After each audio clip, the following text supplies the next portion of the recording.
एक अच्छा अभिभावक वह होता है जो बच्चों के हित में कोई भी फैसला लेने की कोशिश करता है। एक अच्छे पेरेंट्स को परफेक्ट होने की ज़रूरत नहीं होती, कोई भी परफेक्ट नहीं होता है।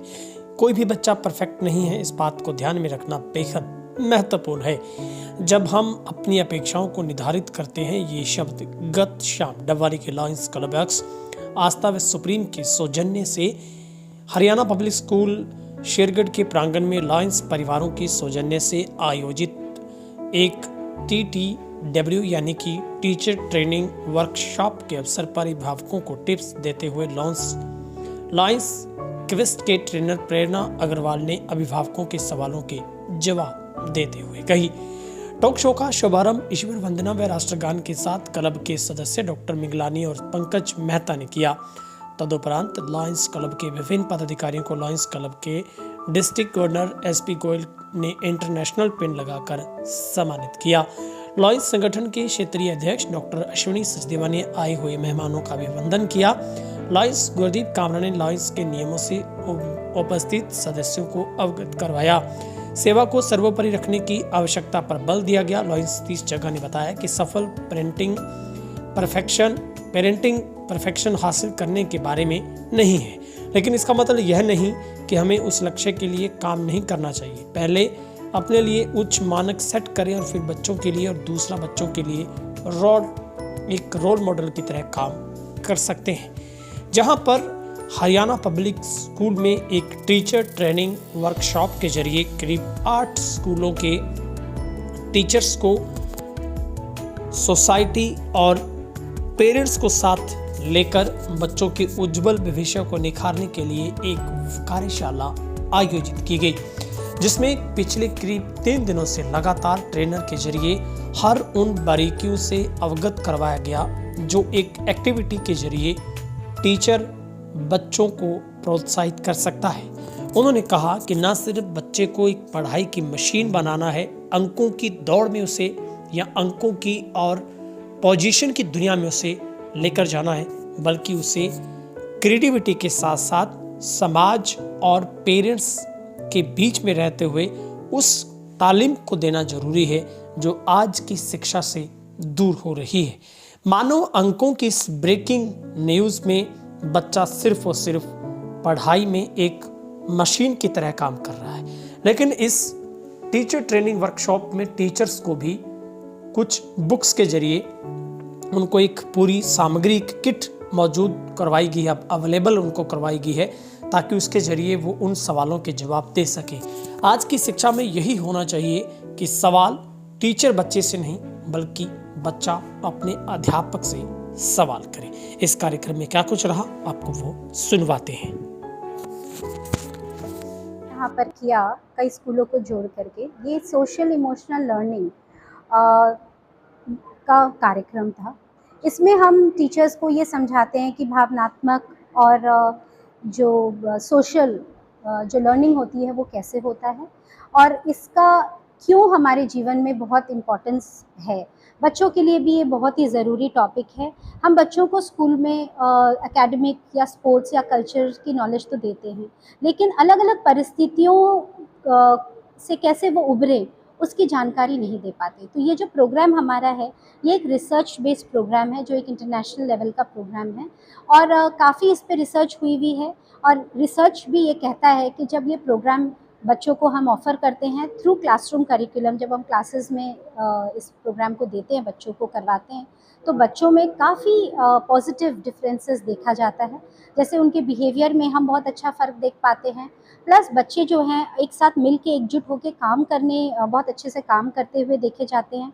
प्लस बच्चे जो है अपना रिलेशनशिप भी बहुत बेहतर बना सकते हैं अपने आपस में, दूसरे बच्चों के साथ, समाज के लोगों के साथ और पेरेंट्स के साथ बहुत अच्छे रिलेशनशिप्स बना सकते हैं, अच्छे डिसीजंस ले पा सकते हैं और ख़ुद को समझ पाते हैं, खुद को मैनेज कर सकते हैं, अपने इमोशंस को मैनेज कर सकते हैं। तो ऐसे कई सारी बातों की चर्चा हमने इन 3 दिनों में की और टीचर्स को एक करिकुलम भी दिया कि वो क्लासेस के माध्यम से किस तरह से ये जानकारी और ये नॉलेज बच्चों को दे पाए। मैम, कोई सामग्री भी ऐसी दी गई है जो टीचर्स वार्तालाप के वक्त में इस्तेमाल कर सकते हैं, या पेरेंट्स का क्या योगदान रह सकता है? हाँ, बिल्कुल। तो हमने टीचर्स को 7 किताबों का एक सेट दिया, जिसके थ्रू हमने इस वर्कशॉप को अंजाम दिया। Power point presentations, games, activities, discussions, group presentations, ये सारी चीज़ें हमारे वर्कशॉप में थी। पेरेंट्स का इन्वॉल्वमेंट हम किस तरह से कर सकते हैं, समाज में और लोगों का इन्वॉल्वमेंट हम किस तरह से कर सकते हैं, बच्चों में आपस में ही हम ग्रुप्स बना के किस तरह से काम करवा सकते हैं, ये सारी बातें हमने टीचर्स को इसकी जानकारी उनको दी।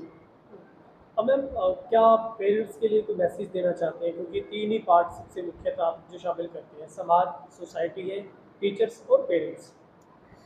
पेरेंट्स के लिए मैं ये कहना चाहूँगी कि आज के ये जो वर्ग युग के बच्चे हैं, ये बहुत समझदार हैं।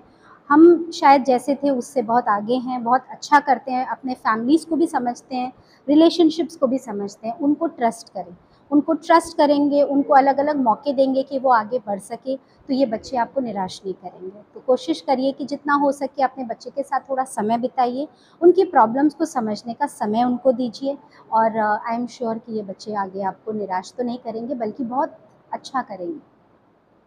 10 देशों में चल रहा है अंतर्राष्ट्रीय लायंस संगठन के द्वारा। उसका नाम है लायंस क्वेस्ट, जिसे 25 वर्षों से हम चला रहे हैं पूरी दुनिया में। और उसी के तहत यहाँ डबवाली में 10 अक्टूबर से किशोरावस्था कार्यशाला लगाई गई थी, जिसमें कि हमने 35 अध्यापकों को प्रशिक्षण दिया। और फोकस इस बात पर रहा कि जो हमारे बच्चे हैं, ये हम समझें कि परीक्षा के बिना भी उनकी ज़िंदगी है, परीक्षा से पहले भी ज़िंदगी है, परीक्षा के बाद भी ज़िंदगी है। ठीक है कि हम अपने बच्चों को जो है एक बेहतर ज़िंदगी देना चाहते हैं, एक अच्छा कैरियर देना चाहते हैं, और हम समझते हैं कि हम उन्हें सफल इंसान बनाएं। लेकिन ये सब हम इसलिए करते हैं कि उनको एक बेहतर ज़िंदगी मिल सके। और अगर जीवन ही नहीं है तो ना ये कैरियर काम आएगा, ना कुछ और काम आएगा। और बच्चों के समक्ष बहुत सी चुनौतियाँ भी हैं।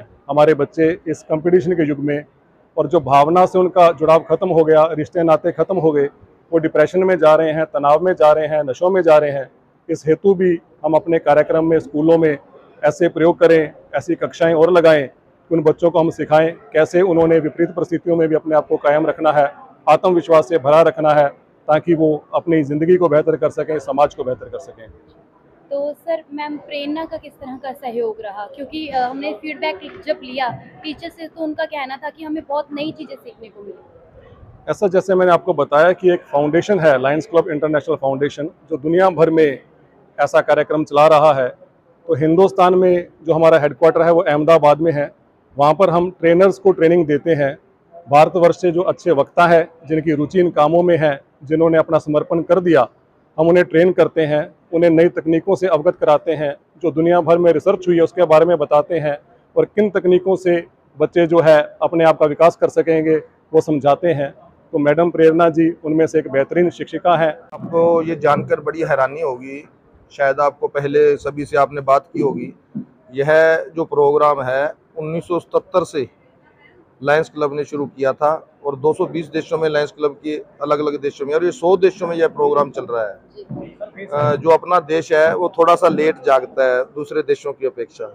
ये आज से मान लो 40-50 साल पहले ही रिसर्च ने, यूनिवर्सिटियों ने कह दिया था कि इन बच्चों की संभाल के लिए स्पेशल ट्रेनिंग चाहिए। जो बच्चे 11 साल से लेकर 18 साल तक अलग तरह की दिशा में जाते हैं, अलग तरह की उनकी मानसिकता होती है, तो उन्हें संभालने के लिए या उन्हें किसी तरह गाइड करने के लिए एक अलग विशेष तरह की ट्रेनिंग चाहिए हो जाती है। वही ट्रेनिंग लायंस क्वेस्ट के माध्यम से लायंस क्लब दे रहा है। और इसी ट्रेनिंग के अंतर्गत ये दूसरी बार डबवाली के अंदर लायंस क्वेस्ट का प्रोग्राम हुआ, जिसके अंदर 35 टीचर ने ट्रेनिंग ली। और ये ट्रेनिंग वाकई में ही, यदि जो टीचर यहाँ से ट्रेनिंग लेकर गए हैं, आगे टीचर कहते हैं भी एक टीचर एक को दे, फिर एक 100 को दे, करते करते, तो मैं मानता हूँ इसका फायदा विशेष रूप से डबवाली को होना चाहिए और होगा। कि मैंने कभी भी ये लायंस क्वेस्ट वाला प्रोग्राम नहीं अटेंड किया। तो कुछ दिन पहले जब प्रोग्राम फाइनल हुआ तो कामरा जी ने मेरे को जाके बताया कि आपका नाम लिखवा के आया हूँ। मैं उस दिन से ये टेंशन में थी कि 30 साल हो गए मेरे को स्टडी छोड़े, कि मैं कैसे मैनेज कर पाऊँगी वहाँ पे जाके। तो पहले दिन आई तो आके वो स्ट्रेस में थी कि ये तो छोटी एज के टीचर हैं, तो मैं काफ़ी एज की हूँ, पर जो प्रेरणा मैम वो इतना अच्छा वो करवाते हैं ना।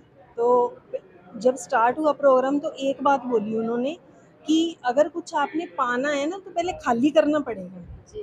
तो ये बात मेरे दिमाग में बैठ गई कि मैंने अब करके ही जाऊंगी। और मैं कहती हूँ कि इतना एक्सपीरियंस मैंने कभी नहीं देखा कि खेलना भी है, गेम्स भी हैं, प्रोजेक्ट भी बनाना है, सब एक्टिविटी में मैंने भाग लिया। और मैं ये वादा करती हूँ कि जो मैंने कुछ पाया है यहाँ से तो मैं आगे बांटूंगी जी।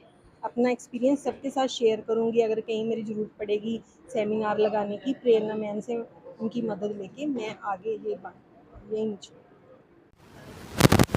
फर्स्ट टाइम मैंने अटेंड किया इस टाइप की training program. It is teachers कि टीचर्स जो हैं वो क्या करेंगे, बच्चों की जो अंदर की कैपेबिलिटीज़ है उनको कम आउट करेंगे, बाहर करेंगे क्लासेस में। तो मेरा मतलब सभी स्कूलों में है कि इम्प्लीमेंट हो ये प्रोग्राम, टाइम टेबल में प्रॉपर जगह मिले इस प्रोग्राम को, तभी ये मतलब जो हमने अटेंड किया है इसको हम इम्प्लीमेंट कर पाएंगे, ये सक्सेसफुल हो सकेगा।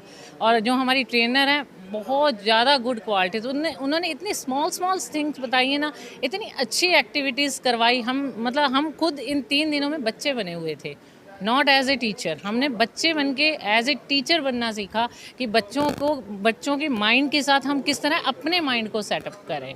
सो great learning program, SEL program, social emotional learning, very very good for teachers. 3 दिनों की वर्कशॉप के दौरान आपको कैसा लगा और क्या नई चीज़ें सीखने को मिली? मैडम, इन 3 दिनों की वर्कशॉप में मुझको काफ़ी कुछ सीखने को मिला। सबसे पहले तो मैं यही कहूँगा कि मैं आपके सामने बोल रहा हूँ तो मैं यही सीखा हूँ। मेरे लिए सबसे ज़्यादा दिक्कत है माइक पे बोलने की, तो मैंने 3 दिनों में काफ़ी प्रैक्टिस किया, मैडम ने काफ़ी सिखाया बोलने के लिए। और दूसरा इसमें बताया गया कि आप बच्चों को एक ही बिहेवियर से ना देखो। अगर कोई बच्चे वीक हैं तो वो ज़रूरी नहीं है कि वो स्टडी में वीक हों, वो और भी उनके कई ऐसे होंगे जिसमें वो अच्छे होंगे बच्चे। तो उनको अकेला एकेडमिक में नहीं देखना, उनको सोशल देखना, बच्चों को सोशल एनवायरनमेंट से जोड़ना है। आज समाज की सबसे बड़ी समस्या है नशे की। अगर बच्चों को 6, 7, 8 से ही समझाना शुरू करेंगे तो बच्चों को हम बचा सकते हैं कि इस तरफ वो ना जाएं, अपनी लाइफ अच्छे से संभाल सकते हैं।